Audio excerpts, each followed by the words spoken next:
ikiwa imebebwa na Senior Sergeant Simon Gafinya, wanaoisindikiza Sergeant Dennis Cheshari na Sergeant Justus Kenya.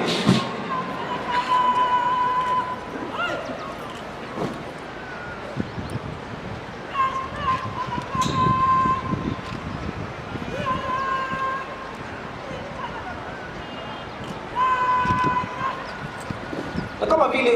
bibi harusi anavyoandaliwa kwa harusi, basi kikundi hiki hivi sasa kinanyoshwa hivi sasa kuwa tayari kupokea